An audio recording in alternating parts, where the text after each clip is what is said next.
Hi guys, Very Big here checking in. Now tonight is the high school game, so if you hear music in the background, that's the band at the varsity game, which my husband is attending until it rains. This is an HCG boutique acquisition. It's at Chico's, and I just love the colors, and it has words on it. Honesty,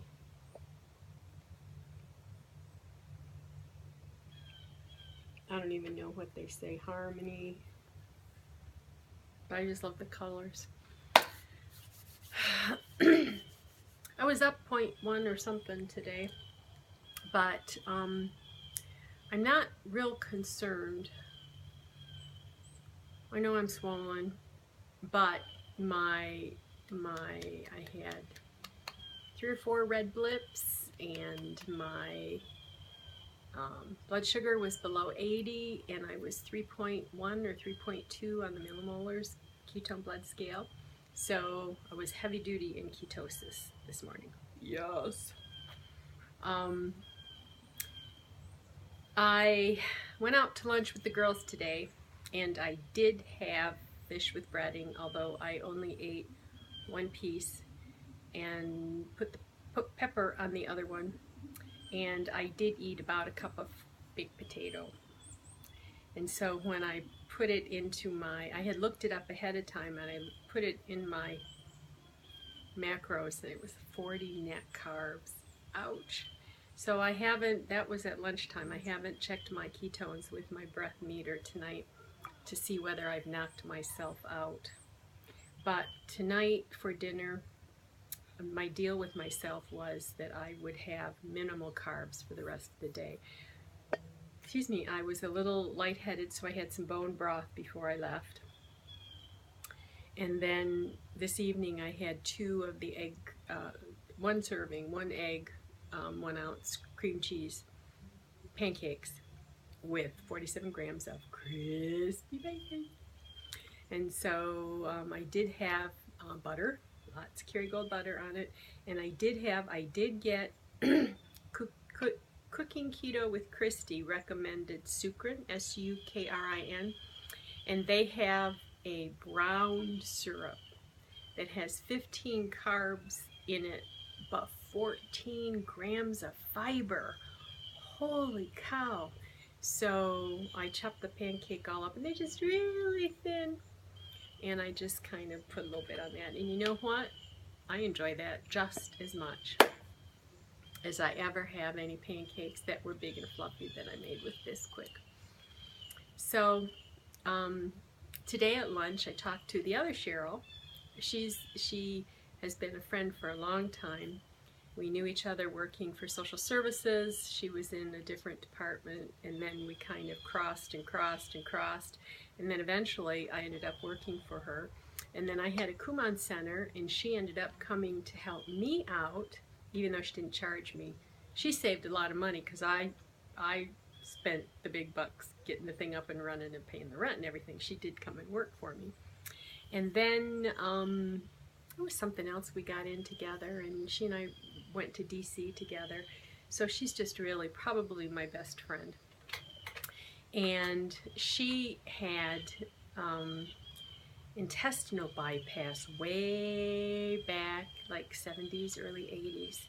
And she's built, we used to laugh because I was built like this, very narrow on the bottom, and she's built like this, very narrow on the top. So we always teased if we could morph our bodies together, then we'd have the perfect figure.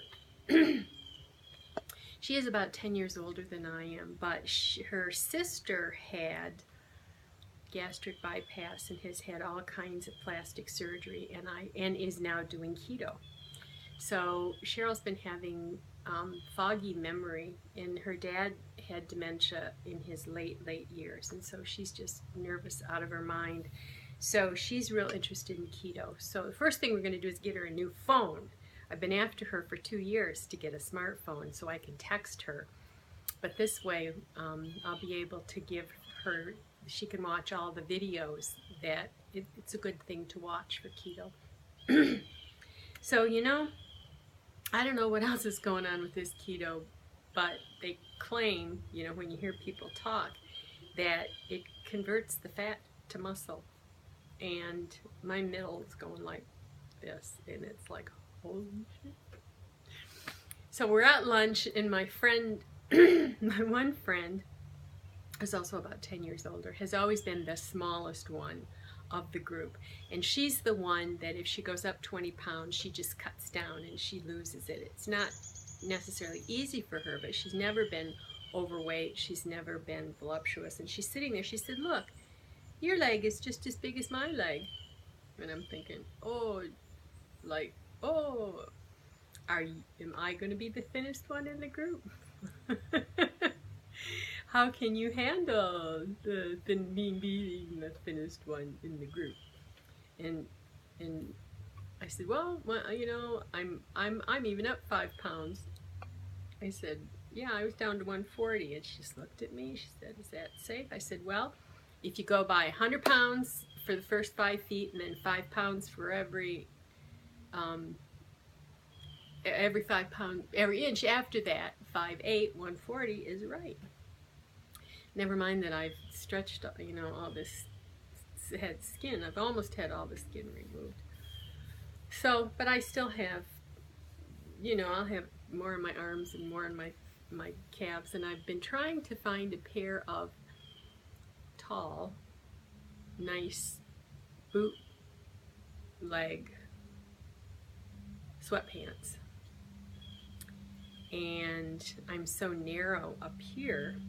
And I was at Penny's tonight, and I was trying on smalls. And I have a picture of me in a small with their suck legs. I mean, they're straight legs, but on me, they're loose around the thighs, and then they're tight on my calves. But I bought a blouse. I had a $10 off coupon, $10 off $10. And I found a Liz Claiborne, you know, she's my designer, and it was paisley, and it was half price. So from $44 it was $22, and I had $10 off. So I got this blouse for $12. And it's a small. It's a small. I skipped medium Liz Claiborne altogether. Now once I have the girls made larger, it may not work. But for now, it's a small. I also found a dress that would work for the wedding, but it just fits the girls, and so I don't think if they ever got bigger, I can't buy a dress a year in advance. I'm going to have hopefully the skin on my back clipped. I don't know. I think the surgeon's going to play games with me. I'm not looking forward to tomorrow. But it felt good, and I got a new purse. My old one was looking pretty sad, and my ink pen had leaked all over it. And that's a Liz Claiborne. Penny's is just really going heavy-duty Liz Claiborne, but her stuff is so classic. So I also bought a nightgown, a sleeveless nightgown long, that was $13, and then a pair of Liz Claiborne. I don't care that they're Liz Claiborne, but they're long pajama pants, but they're white background, and then they have little different bars of color. They got a little hot pink and a little navy and a little turquoise. And I have several long sleeve t-shirts and short sleeve t-shirts in different colors that I bought over the years, so I can wear those. I bought so many of the pajama pants at Goodwill and that sort of thing that I thought, you know, you deserve some fresh color. And if you had $25, they gave you $10 off. So the cost of the night, I pretty much got the sweatpants, or the pajama pants, they were like $18. Just about got them free. Or the nightgown free. So it's just, you know, all those years my arms were so huge and my boobs just swung around. Putting those little sleeveless nighties with the ribbon and the lace on them, it feels so nice. It feels so normal. It feels so pretty, you know. And it's too bad that I had to wait till I was in my 60s to feel that, but it's just nice that I got to feel it before I was done, if you know what I mean. That's a sign in ASL for dead. So I am looking into, if anybody's interested, they are having a keto conference in Florida, February 1, 2, 3, 4 in Tampa Bay. And I really want to go, and we're going to be in Florida then anyway, depending on my surgery. And I don't think my husband's real thrilled, but here's the thing.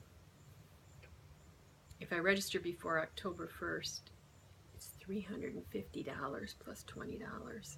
If I wait, it's $400 and something. That's a lot. And then we usually go to the West End because you can get state campgrounds for $26 or $18, you know. And I know that in the Tampa Bay area it's going to be expensive if we can even get a spot. They have the hotel where they're having the conference is $200 a night, but they have a La Quinta for $100 a night. And I think there's probably room in their parking lot to park our trailer. So I'm trying to talk my husband just into booking the motel. And so we have it, so we can go. And I had told him I wanted to go down I-75 because Donna O lives in Georgia below Atlanta, and I just really wanted to stop by and visit her at her new house. And hi Donna. So I'm excited because my friend's going to be doing keto. Her husband's really diabetic, and with everything that I've been reading about, you know, they give diabetics insulin, and all it does is they keep giving them more insulin and more insulin because they don't tell them to quit eating the carbs. So she's hoping that if she feeds him some things when she cooks at home, if she cooks keto, then maybe he'll calm down his eating. But it's hard to control the spouses, you know. My husband's not on board yet. But here's, I'm doing squirrel, sorry. The thing about the going to the conference, if I know I'm going to the conference in February, I'm going to be real invested in staying keto until then. That means all through the holidays. And then if I do the conference in February, then I'm going to be real conscious of staying keto for the rest of my vacation, which I was worried about because I put on a lot of weight last vacation. So I just think that it would be an excellent incentive and an excellent reward. And I've been watching all these people on YouTube, and it would just be thrilling to see them up close and personal. I really, by then, I'm hoping to find how to fine-tune things, you know, because by then I'll have a list of things that I'm working on or worrying about. But I'm also excited to see all the vendors that would be there hawking different products. I ordered some keto bars. I don't know, they'll be coming soon. And a lot of coconut oil, so when they get warm they get slimy, so I don't know how those are going to be.